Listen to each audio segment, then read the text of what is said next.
Hey there! Welcome to This Explainer. Today, we're diving into a super common grammar mystery that literally trips up English students everywhere. Take a look at these two sentences. Few students passed and a few students passed. They look almost exactly the same, right? But here's the crazy part. One brings really bad news and the other brings good news. So how on earth can just adding the tiny letter A completely change the whole emotional vibe of the sentence? It's a tiny detail, but it has a massive impact. Let's figure out exactly why this happens. Section 1. Countable versus uncountable nouns, the magic formula. Let's get right into it. To solve this whole mystery, we just need one golden rule. It all comes down to whether you can physically count the noun with numbers or if it's more of a general uncountable concept. Basically, few and a few go with countable nouns. Little and a little go with uncountable nouns. Think of it like two different measuring tools. For the word few, we're counting individual separated dots. You know, things you can literally point to and count out loud. 1, 2, 3.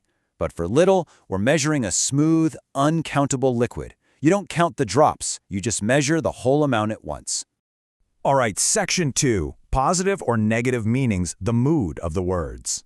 Let's see how this actually works in real life. Without that letter A, saying few people understood means almost nobody understood. It's sad. It's a negative outcome. But when that little letter A slides in there to make it a few people understood, well, it suddenly means some people actually did get it. And that is a huge positive win.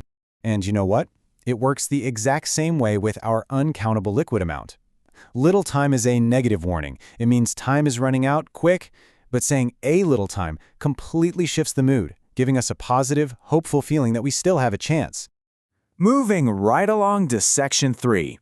Spot and fix the mistake. Real-life student errors. Okay, let's step into a real classroom for a second. Imagine a thirsty student raising their hand and saying, "I have few water."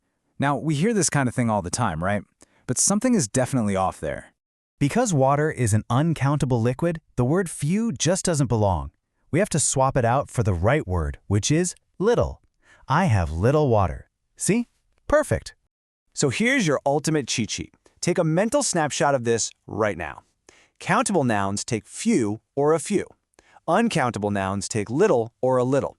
Lock that core formula in your brain because it's time to put your new skills to the test. Section 4. The 3-question quiz challenge. Test your knowledge. Let's do this. Question 1. Choose the correct word. Is it few friends or little friends? Think about it. Are friends countable dots or an uncountable liquid? I'll give you a couple of seconds to decide. Got your answer? You can count your friends one by one, right? So the correct answer is absolutely few. Fantastic job if you nailed that one. All right, question 2. Choose the correct word. Is it a few milk or a little milk? Which one fits perfectly in this real-world grocery shopping scenario? Think it over for a second. Milk is an uncountable liquid, so a little is definitely the correct choice. You pour and measure milk. You aren't counting the individual drops. Question 3. For our final challenge, tell me the emotional mood of this exact phrase, "I have little money." Does that give you a positive or a negative feeling? Think about the rule. It is a totally negative feeling. Because there is no letter A sitting in front of the word little, it means you have practically zero cash in your wallet. Excellent work on that quiz, by the way. And that brings us to Section 5, the golden rule to remember, your final memory trick. Whenever you're writing or speaking in English, just picture those two measuring bars to remember the main formula. Use few and a few for countable nouns. Use little and a little for uncountable nouns. It's really that straightforward.